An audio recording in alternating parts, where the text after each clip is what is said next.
ហើយនេះខ្ញុំបាទគៀសកូនសូមផ្ញើចម្រៀងមួយនេះជូនទៅដល់ជនជាតិខ្ញុំទាំងអស់ដែលកំពុងពិបាកចិត្តស្ដាប់កំសាន្ត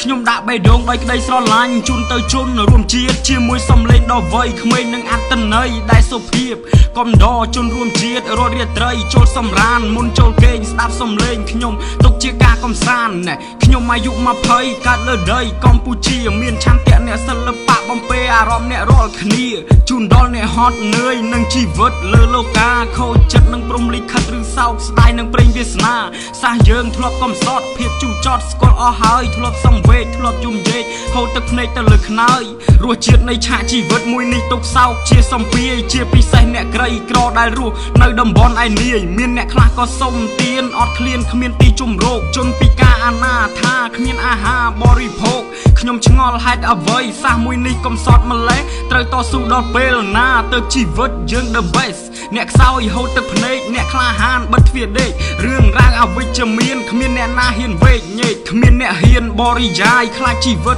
អន្តរាយសាសខ្មែរដល់សែនកំសត់នេះមានតែភាពខ្វល់ខ្វាយអ្នកស្រណុកកាន់តែស្រណុកអ្នកពិបាកកាន់តែពិបាកអ្នកចំបាំងដែលធ្លាប់ប្រយុទ្ធក៏ប្រែខ្លាយជាជនកំសាគ្មានអ្នកណាសាមគ្គីឃើញតែជនឆ្លោះប្រកែកមានទំនាស់នឹងវាយកាប់ចាក់នៅក្នុងសង្គមដូចជាចម្លែកបំណាច់ដែលមានជីវិតរស់មកដល់សពថ្ងៃនេះយើងត្រូវចេះស្រឡាញ់គ្នាទៅវិញទៅមកព្រោះយើងសុទ្ធតែជាជនជាតិតែមួយ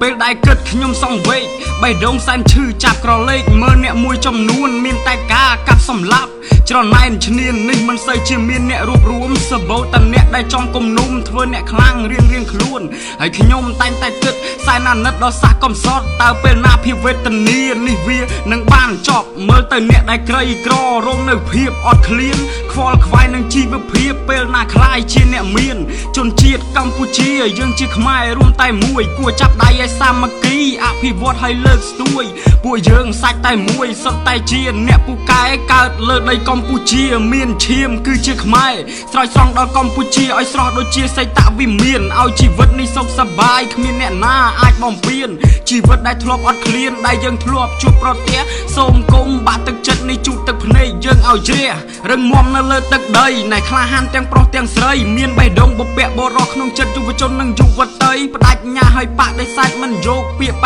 រាជ័យជីវិតដែលក្រីក្រហើយជីវិតដែលគេបំពេញយើងមិនអាចទ្រាំទៀតទេត្រូវតែធ្វើអ្នកដែលហ៊ានតស៊ូនឹងក្រោកឈរសាមគ្គីផ្ដល់ជាជំនួយកែប្រែអ្វីគ្រប់យ៉ាងគឺស្ថិតលើពួកយើងអ្នកជួយសាសខ្មែរនឹងឈប់កំសត់ឲ្យខ្ញុំសង្ឃឹមនៅថ្ងៃមួយអ្វីដែលយើងជួបប្រទះនៅពេលនេះគឺសុទ្ធតែជាមេរៀននិងបទពិសោធន៍វាតម្រូវឲ្យយើងស្វែងយល់គ្រប់កលៈទេសៈគ្រប់ស្ថានភាពតថាគតនៃជីវិតត្រូវតែមានការផ្លាស់ប្ដូរត្រូវតែមានកាយវិការរស់រវើកដូចទឹកហូរវេលាកាន់តែខិតជីវិតនេះកាន់តែខើចកុំងប់ងល់នឹងការសំដែងដែលគេលេងឲ្យយើងសើចត្រូវរៀនពិចារណាអ្វីដែលថាជាការពិតកុំទុកចិត្តឆាកល្ខោនដែលគេសំដែងតែរឿងប្រឌិត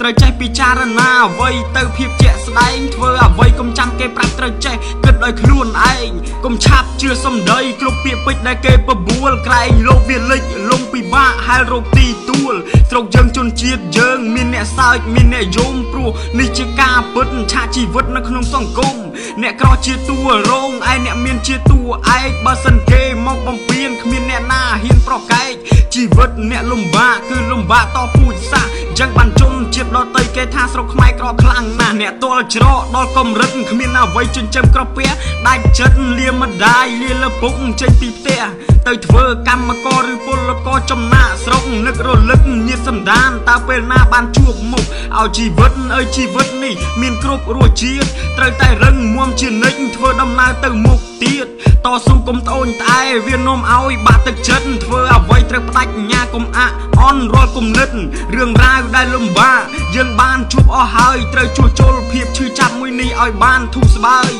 ត្រូវតែក្លាហានកុំភ័យខ្លាចរុញរាឈានជំហានដ៏រឹងមាំដើរទៅមុខត្រូវពុះពៀសាសកំសត់ពីខ្ញុំបាទគៀសកុលសូមផ្ញើសម្លេងនេះជូនទៅដល់ជនជាតិខ្ញុំទាំងអស់សូមកុំបាក់ទឹកចិត្តរាល់ការតស៊ូ